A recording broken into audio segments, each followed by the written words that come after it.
in our budget. And town manager Doug Paris wanted me to bring up the end goal that if the county doesn't fund it and the town of Midland doesn't fund it, then what's going to happen is it going to close? Who's going to close it? And so I told him that I would put it on here on our agenda for discussion.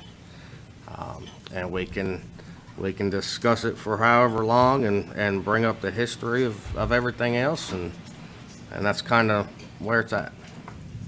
A brief synopsis of it. But as of now, they do not have it funded in their budget, and he's needing direction from the county as to do they need to plan on it, or are we gonna pick up the lease. It expires in December of this year, and according to the lease that was sent, it's $3,500 a month, so somewhere between $42,000 and $46,000 a year. And it expires December 31st of this year, 2023. And for those that don't know where it's at the corner of 2427 and 601 in the building where their town hall is at. They have been paying the lease for 5 years, and we have provided the staffing. We've, let me see, we also provided, when it opened in 2019 and 2020, we replaced the carpet in a leased building, which we normally don't build libraries. The cost for that was just under $10,500. I think it's also important to note that in our current budget this year, and Rodney or Lauren Mike can correct me if I'm wrong, but we added 2 full-time personnel to the library, and I think also several part-time hours, so that we could make the Town of Midland Library a full-time functioning library. So the way I look at it, we're doing our part. We've provided the people. It's going full-time in this coming budget. Personally, I think that as a collaboration or cooperation, that they should pay the lease on it. To me, that's us working together with them. It's kind of like if you know you have a mortgage, you know you have insurance, you know you have a cell phone payment, you should still budget to make those payments, even if you're unsure. In my opinion, it's almost as if the county's being bullied into trying to force us to pay for it. And I don't agree with that. I look at it as cooperation and collaboration, and I think we're doing our part by providing those extra people and providing the resources to make it happen. So at that point, I'll open it up to anybody else to expand on anything and go from there. Okay, commissioners, other comments on that item? Well, I agree with Commissioner Wortman's synopsis of, the history of what's going on. And after all, I don't think that we ever really agreed to do a lease. We don't lease nowhere else. And so I don't see that it would be the right thing to do. But Midland's had 5 years, the term of this lease, to find them a piece of ground, to build their building, like the other municipalities have done, and yet they have chosen to not do that for whatever reason. And so I couldn't support the county picking up a lease for Midland. And if it closes, it won't be because of the county, it'll be because Midland did not renew their lease. And that's pretty simple to me. Yes, sir. Yeah, I'll speak on that. Yeah, as a Midland resident, not right now, but I guess for 15 years, when I take a look at Midland, I see the pains that they have gone through. I mean, they're not like Harrisburg. Harrisburg's 50 years old. They've been incorporated 50 years. Mount Pleasant's, 100 plus. Kannapolis, Concord, they've been around a lot. Midland still, to me, are trying to figure out the direction they want to go. It would be hard for me to ever shut down a library. I don't care what part of the county it's in. I think they probably should have budgeted money to pay the rent, to pay the lease, and try to work out something with the county. But they did not do that, so, we say, here, I know we're gonna build a library, I guess at Afton Village. We got the groundbreaking for Mount Pleasant Thursday, which I know they bring a lot to the plate. And the thing that separates, Midland and Mount Pleasant gets compared a lot, but it's entirely different. Mount Pleasant is fortunate enough to have residents within the city limits that's got businesses, restaurants that are putting their money into the town to see prosperity. And that's, a lot of it's because they've been around forever. Midland still, I think, it sounds odd because they was incorporated, I think, in 2000, which is 23 years ago. But they're still in kind of like a pattern of what are we going to do next. So, me personally, I would not vote to ever shut down a library and lay people off, or, The way I look at the town, also in Midland, you look at the town, the city is about, less than 5,000 people. But if you look at the part of Midland that claims Midland, you're talking about from the Corning plant at the Union County line. If you asked anybody on Flow Store Road, Parks Lafferty, Jim Sossman, where do you live? They're gonna have a Concord address, but they can tell you they live in Midland. So this is affecting, 20,000 people, not just the city limits. And I know there's been issues with the city council in the past. I understand that. But that's not, the city council to me is not sufficient enough for me to hurt 20,000 residents. And that's all I've really got on that. Hopefully we could maybe we could work something out, we could split or some kind of compromise, but. And I'm new at this, so that's where I'm at. Well, that's what I would say is I think that a compromise would be good. I tried to get this included in the budget back before we voted on the budget during some of our budget discussions, and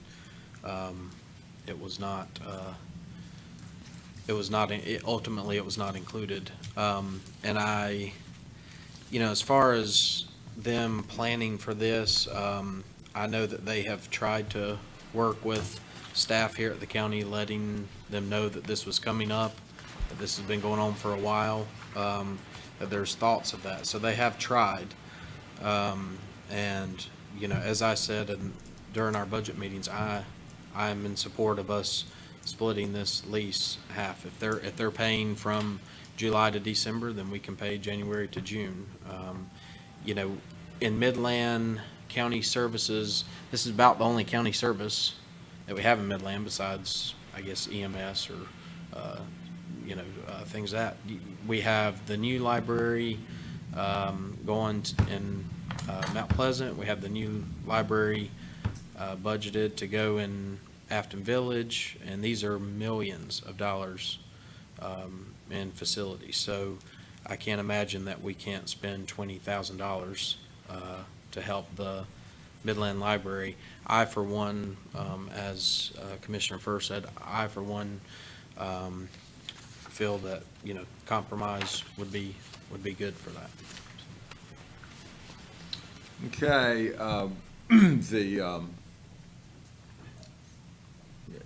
we have had some conversation about this before, and I do have an opinion about it. The question that most frequently comes back to me, and I hear this every single month, is how in the world do you sit up there and listen to the councilman from Midland come and trash you, as well as other commissioners as well, every single month and not say a word about it?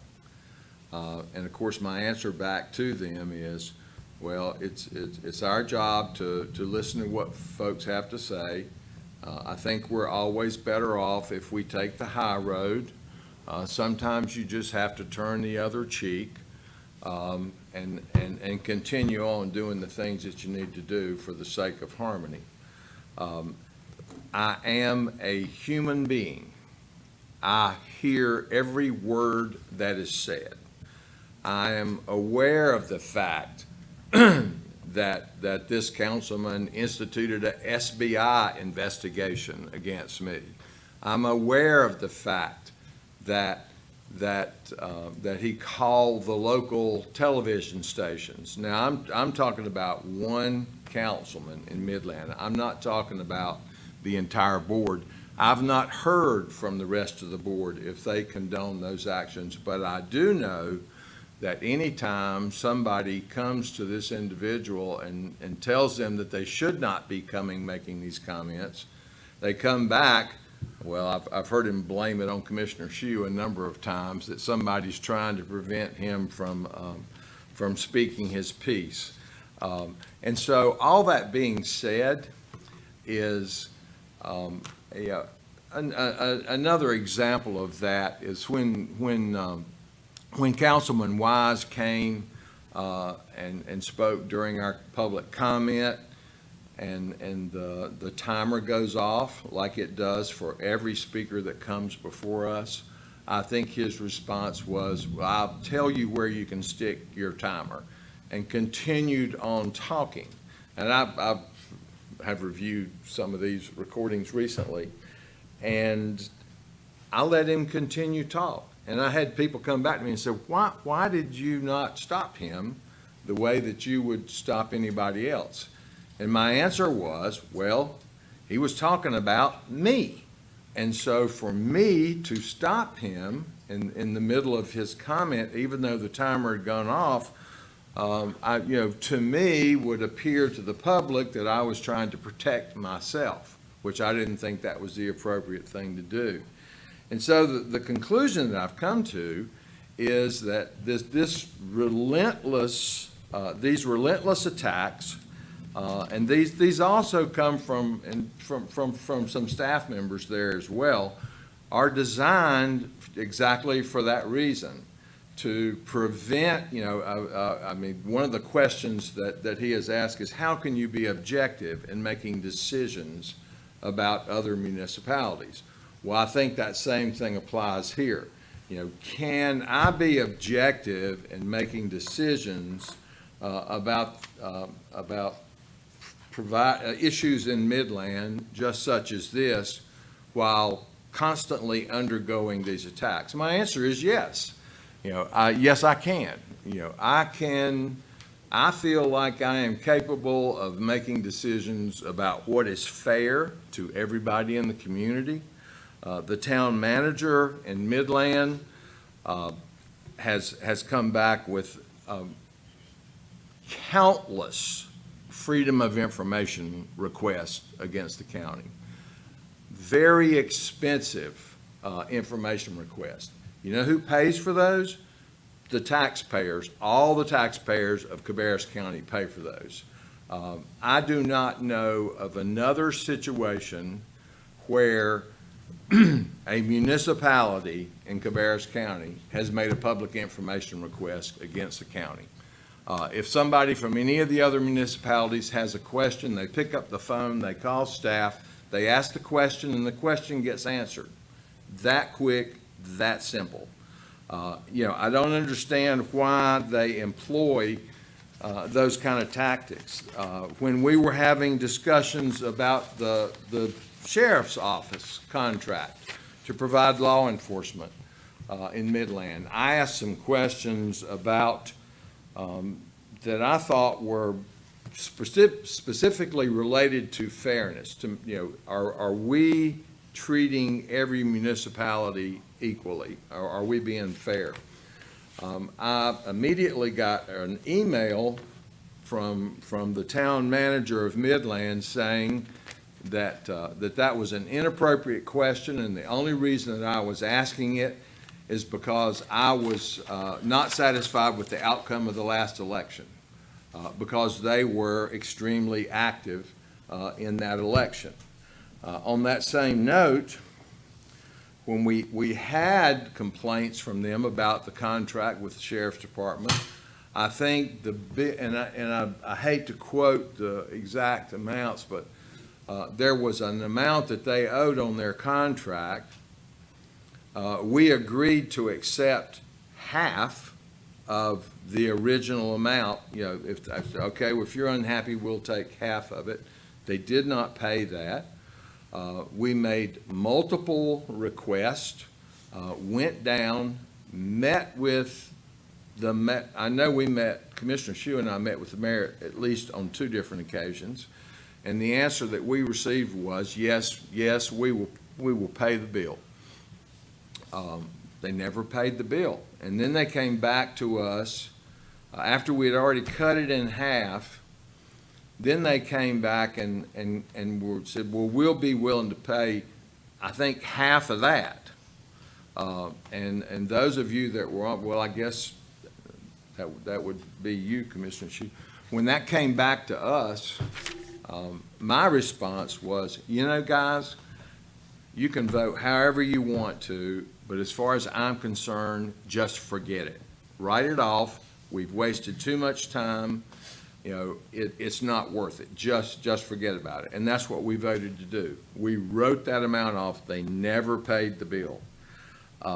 There is a general combative attitude regarding every single issue that comes up.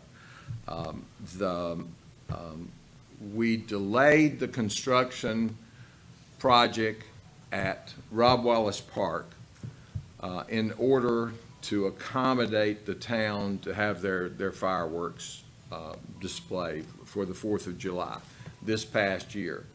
It's my understanding that when Commissioner Workman went back down to their meeting as liaison afterwards, they were irate because there were rules in the park that they did not think they should follow.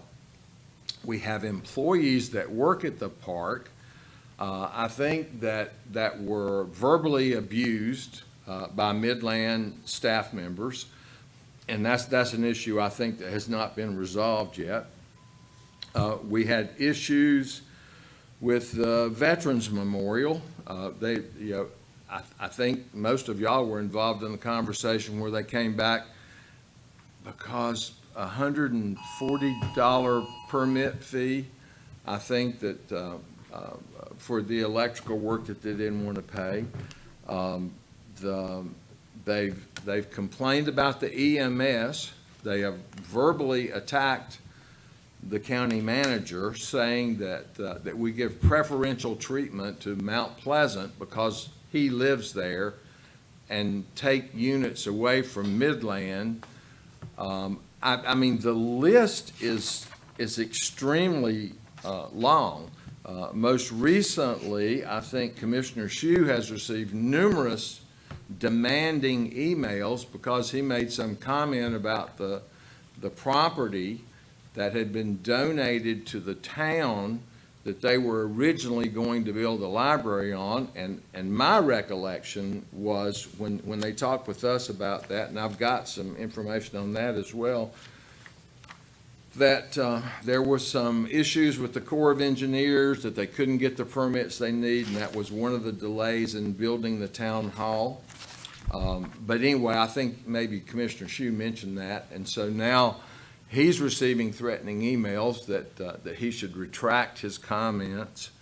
I think I sent copies of the email response. There has been, it appears that maybe there has been a campaign with the supporters of the library in Midland, that they have said the county is wanting to shut down our library.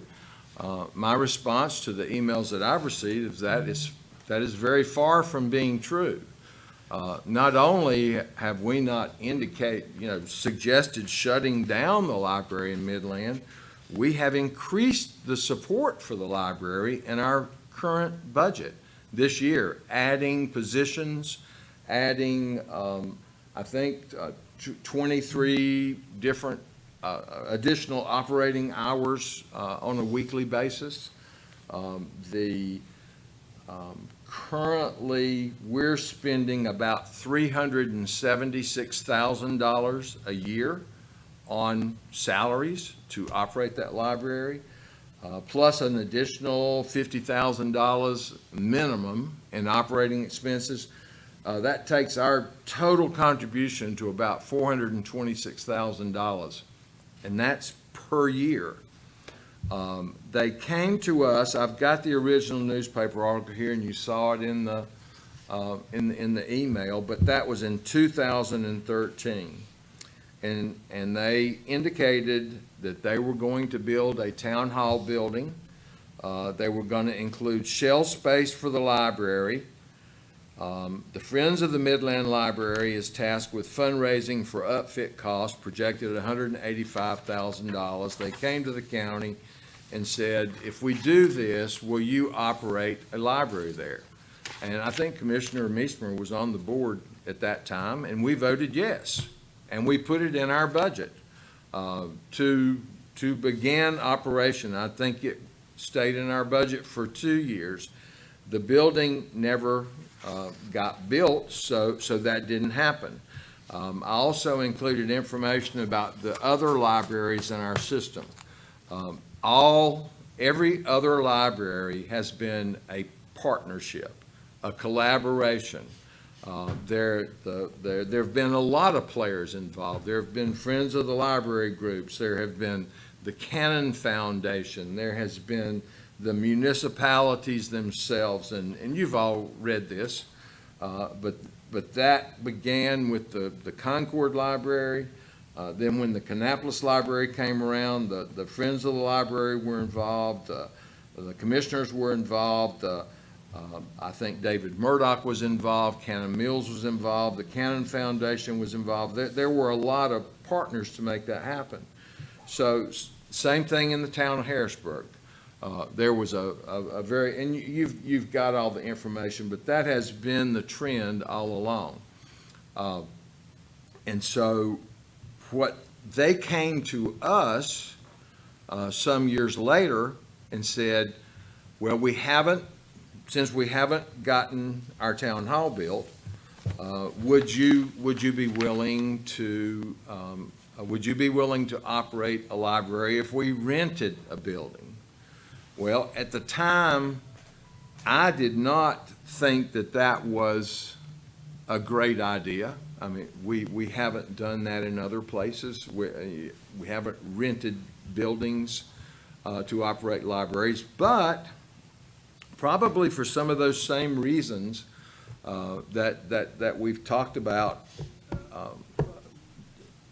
Well, okay, we'll make an exception. We'll go along with it, and the board approved it. And so they rented the building. We upfitted I think we put the equipment in there, all the library, and have operated it ever since that time.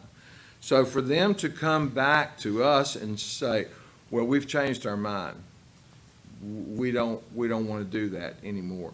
And then try to indicate that that's a decision by the county to close the library, to me, that does not seem honest and ethical. So, I mean, we had discussions as recently as I think our last regular meeting, or it could have been our work session, about the possibility of acquiring property to build a library to serve that area of the county. Now, that's not something that happens overnight. We've been talking about we have nothing on the entire western side of the county. Now, if you look at our tax base, I think the town of Midland represents about 2% of our total tax base. Now, Commissioner Furr is correct. When you say Midland, you're talking about a much bigger area than the town limits of Midland, just like when you say Mount Pleasant, you're talking about just about the whole eastern side of the county. So we're not talking about town limits. But if you broke down the number of people and the tax base on the western side of the county, and talked about, you know, what kind of a return are they getting, or what kind of services are we providing there, that would be a stark contrast. And so I think we've made good decisions, and I think we're moving in the right direction. And so for the town council to try to undermine those efforts, I don't think that's fair. I don't think that's right. And I don't think, and I make a very clear distinction between the Midland Town Council and the people of Midland. That's two different things. And as we mentioned before, it encompasses a much larger area. So I would support sharing whatever extent of information to them of the things that I've just said. But in other words, you know, they made a commitment to rent that property for us to operate a library in. We in turn made a commitment to fund the library and to operate it, which, as I mentioned before, we're doing to the tune of $426,000 a year. We have given them opportunities. The last economic development project that they failed to offer an incentive on, we went ahead and did that, which is going to, I had the numbers here, that's going to give them some significant tax base and income when that comes to be. Just the increase for what we've added to our budget this year is $161,000.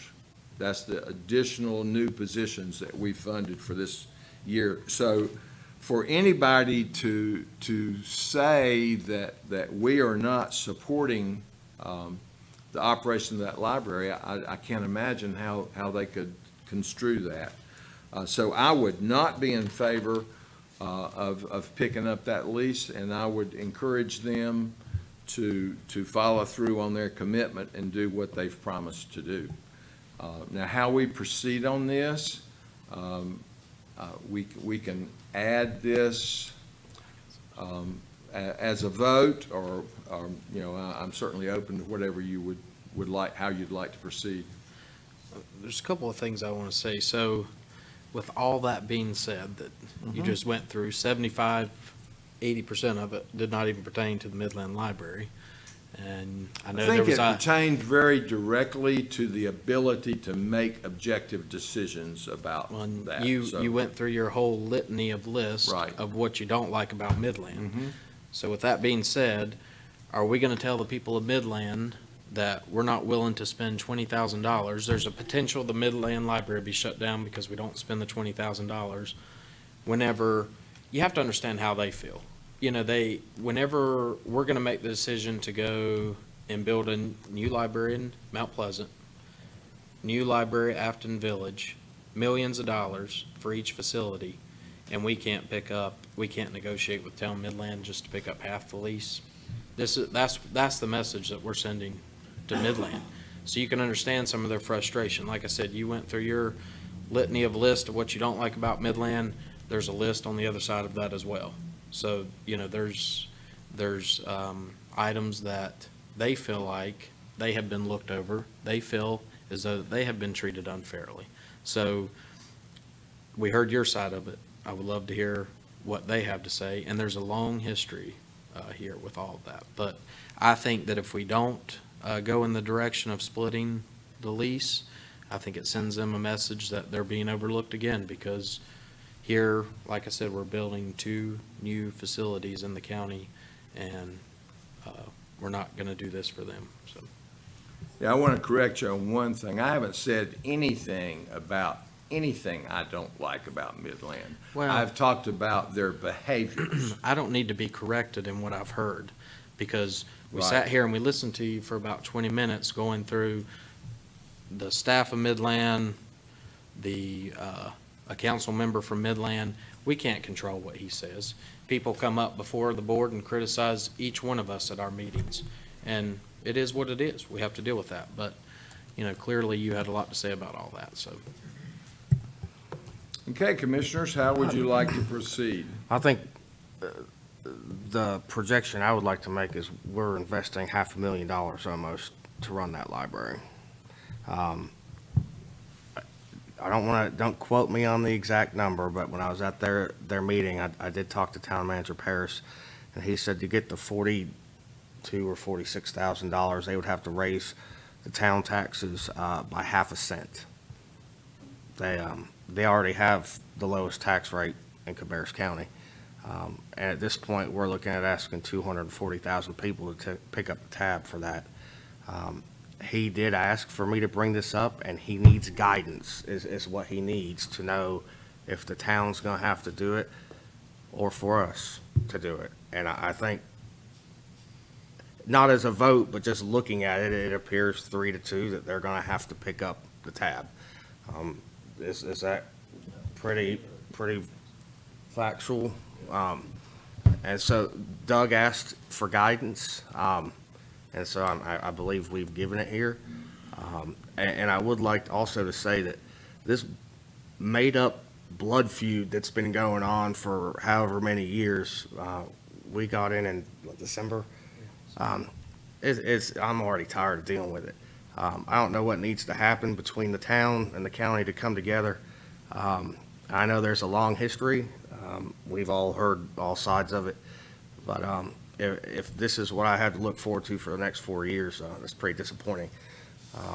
So at some point, it's going to come to a head, and we just need to either all get together and figure it out or see what can be done. So, but I think he's got his guidance at least. Okay. They're going to have to fund it. So.